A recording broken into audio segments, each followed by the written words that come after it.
वर्षों कर रहे हैं। हरियाणा में क्या किया है, अतिथि अनुदेशक को हरियाणा सरकार में 58 साल और 60 साल करके उसको मानदेय करके समायोजन नौकरी में कर दिया गया है। रोजगार वाले हम शादी क्यों करेंगे अपनी लड़की को? कोई भी बेटा, अब गार्जियन जो चाहते हैं कि अपने बेटी को परमानेंट नौकरी वाली से शादी करना, लेकिन हम लोग जो है वो अस्थायी होने के चलते हम लोग को शादी भी नहीं हो रही है महोदय। वैकेंसी लिया जा रहा है, कायदे से ये होना चाहिए कि हम लोग को भी कोई ना कोई एक जगह देना चाहिए, लेकिन ऐसा नहीं हो रहा है। इसके लिए हम लोग को थोड़ा असंतोष है।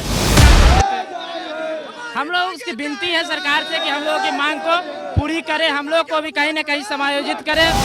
हमने क्या कसूर किया जो 8 साल पूरी निष्ठा पूर्वक से अपना कर्तव्य को पूरा किया, हर एक चीज को पूरा किया, लेकिन हमारे साथ जो सरकार छल कर रही है उसके चलते पूरे संस्थान की रिजल्ट में सुधार आई है, जबकि हमारे साथ अन्याय हो रही है, हमें अब निकाला जा रहा है। तो हमारा यही कहना है कि हम लोग का अस्थायी समायोजन किया जाए, रोड पे नहीं रह करके हम लोग के जीवन को सुरक्षित किया जाए, जॉब को सुरक्षित किया जाए।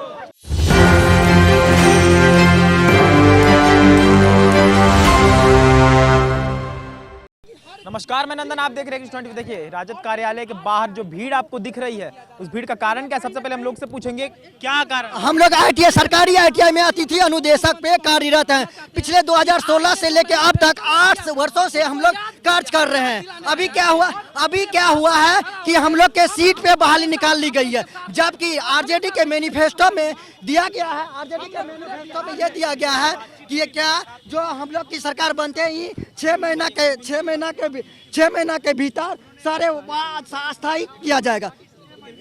इसका जो अतिथि अनुदेशक का वास्तविक समाधान किया जाएगा 6 महीना के अंदर बोला गया। तो अभी तक इन लोग का सरकार 1 साल हो गई है, तो अभी तक हम लोग के कुछ नहीं सुना जा रहा। और इन्हीं के मंत्री श्रम संसाधन विभाग में राजद के ही मंत्री श्री सुरेंद्र राम जी है, जो कि अतिथि अनुदेशकों को हम लोग जो है लगभग 1220 आदमी है, हम लोग को नौकरी से निकाला जा रहा है। क्योंकि निकालने का कारण ये है कि हम लोग के सीट पे बहाली निकाल ली है।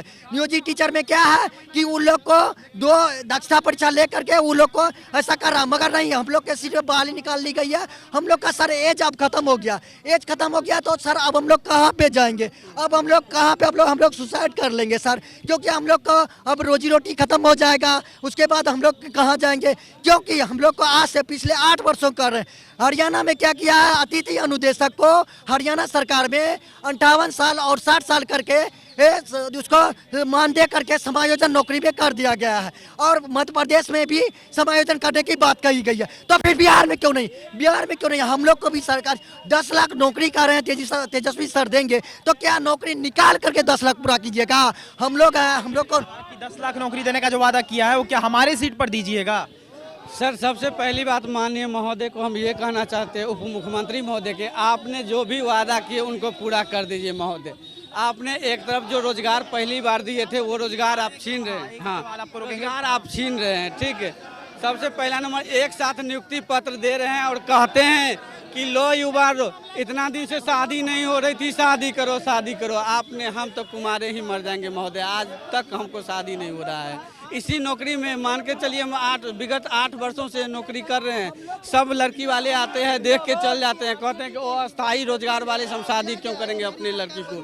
कोई भी बेटा, अब गार्जियन जो चाहते हैं कि अपने बेटी को परमानेंट नौकरी वाली से शादी करना, लेकिन हम लोग जो है वो अस्थायी होने के चलते हम लोग को शादी भी नहीं हो रही है महोदय। आपने तो 2 लाख नियुक्ति पत्र बांटे, आप बोले कि सब शादी करो, आओ और जल्दी लेकर शादी करो, लेकिन हम लोग को वो भी नहीं हो रहे हैं महोदय। अब क्या करें, आप ही अपना कोई अति कीजिएगा। जैसे कहा कि वादे पूरे कर रहे हैं, नौकरियां देने वाली जो 10 लाख नौकरी के जो वादे थे पूरे कर रहे हैं, लेकिन आप लोगों के सीट पर पूरे किए जा रहे हैं। हम लोगों का सीट एक्चुअली हम लोगों को भी रख कर वादा पूरा करना चाहिए। यहाँ पे हम लोग को निकाल कर पूरा किया जा रहा है, और जबकि हम लोग 8 साल अपना जीवन का बहुमूल्य समय दे चुके हैं, और वो भी हम लोग गेस्ट के रूप में हैं, लेकिन फुल टाइम ड्यूटी देते हैं, और विभाग का हर एक काम में हम लोग बढ़ चढ़ कर हिस्सा लेते हैं।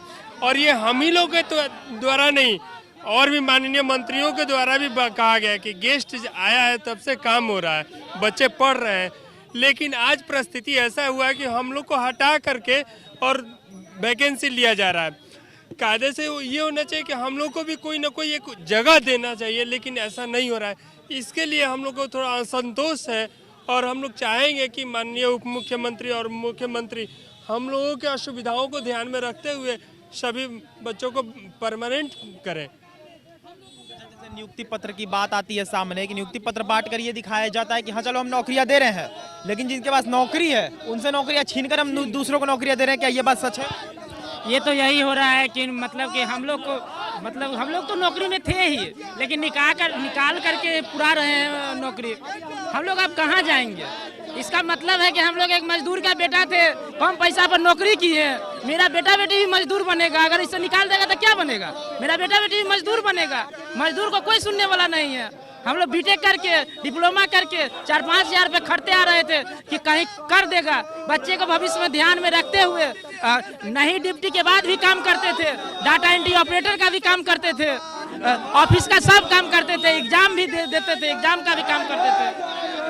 हम लोग उसकी विनती है सरकार से कि हम लोगों की मांग को पूरी करे, हम लोग को भी कहीं न कहीं समायोजित करे और 60 साल करे, नियमित करे। और लोगों से हम बात करेंगे। जहां तक बात नियुक्ति पत्र की आती है तो नियुक्ति पत्र बांटे जा रहे हैं, नौकरियां बांटी जाइए। वादे जो थे वो 10 लाख वादे जो पूरे किए जा रहे हैं इसी राजद कार्यालय के बाहर, हम ये कह रहे हैं। लेकिन क्या ये कहना गलत होगा कि नौकरियां जिनके पास उनसे छीनकर दूसरों को दी जा रही है, सीटें आप लोगों की किसी और को दी जा रही है? बस अभी हम लोगों के साथ यही हो रहा है। जो हम लोग 8 साल से नियमित रूप से पूरा निष्ठापूर्वक 8 घंटा हर एक प्रकार का काम को किया, और बस अंत समय में अचानक से हमारे साथ वादा किया गया, मैनिफेस्टो में दिया गया कि हमारी सरकार बनने के बाद 6 महीने में हम इसको नियमित करेंगे, लेकिन हमारे साथ विश्वासघात हो रहा है।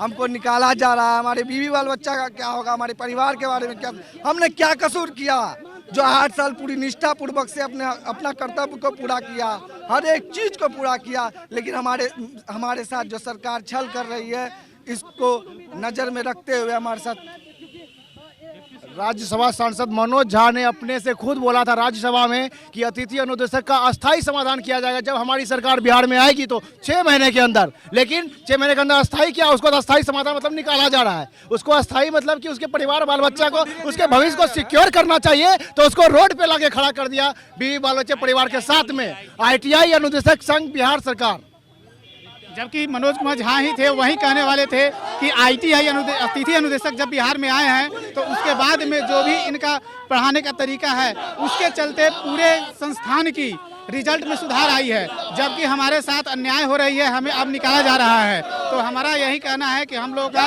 अस्थायी समायोजन किया जाए, बस और कुछ नहीं। आपको बता देते हैं कि हम लोग विगत 8 साल से सरकारी सेवा दे रहे हैं और सरकार हम लोग को अचानक से अब हटाना चाह रही है। हम लोग के सीट पर बहाली कर रही है और हम लोग को समायोजन करने की बात हो रही है तो सरकार नहीं करने चाह रही है। इसलिए हम लोग सरकार से चाह रहे हैं कि हम लोग का समायोजन किया जाए। हम लोग के ITI में 8 साल से कार्यरत है। जैसे कि नीतीश कुमार हर डिपार्टमेंट के बात सुन रहे हैं, हम लोग के क्यों नहीं सुन रहे हैं? जबकि शिक्षा मित्र को सुरक्षित करने के लिए एक सिंपल एग्जाम लेकर के सरकारी दर्जा के लिए बोला गया है, उसी प्रकार से हम लोग भी रोड पे सबको एज खत्म हो गया है सर। और तेजस्वी जी मैनिफेस्टो में इस बात को बोले भी थे कि हमारी सरकार बनेगा तो 6 साल के अंदर मतलब समाधान करेंगे। तो हम लोग की जो मांग है जो पूरा किया जाए, क्योंकि अभी फिलहाल प्रेजेंट में वार्ड सदस्य की मांग पूरा किया गया है, आपको टोला सेवक का मांग पूरा किया गया है, उसी प्रकार के हम लोग भी रोड पे नहीं रह करके हम लोग के जीवन को सुरक्षित किया जाए, जॉब को सुरक्षित किया जाए। वादे की अगर बात करें तो सरकार बनने के 10 महीने के भीतर पूरे बिहार के पुस्तकालयों में खाली पड़े पदों को भरा जाएगा। सरकार बनने के 6 महीने के अंदर शिक्षा प्रेरक और अतिथि अनुदेशक के सारे वास्तविक मुद्दों का समाधान किया जाएगा। ये ऐसे वादे सरकार की तरफ से किए गए थे, लेकिन वो वादे कितने हद तक सही हुए हैं आप साफ तौर पर देख सकते हैं। राजद कार्यालय के बाहर जो भीड़ है वो साफ तौर पर दिखाती है कि कितनी ज्यादा वादे पूरे किए गए हैं। 10 लाख नौकरी का जो तेजस्वी जी ने वादा किया था वो अगर सही हो रही है तो कहीं ना कहीं इनका मानना यह है कि हमारी सीटें किसी और को दी जा रही है, तब जाकर वादे पूरे किए जा रहे हैं, यानी कि हमारी सीटों पर ही किसी और को बिठाया जा रहा है, तब जाकर वादा पूरा किया जा रहा है। तो ये थी आज की रिपोर्ट। बाकी तमाम खबरों के लिए सब बने और देखते रहेंगे 24 मैन अंदर के साथ। धन्यवाद।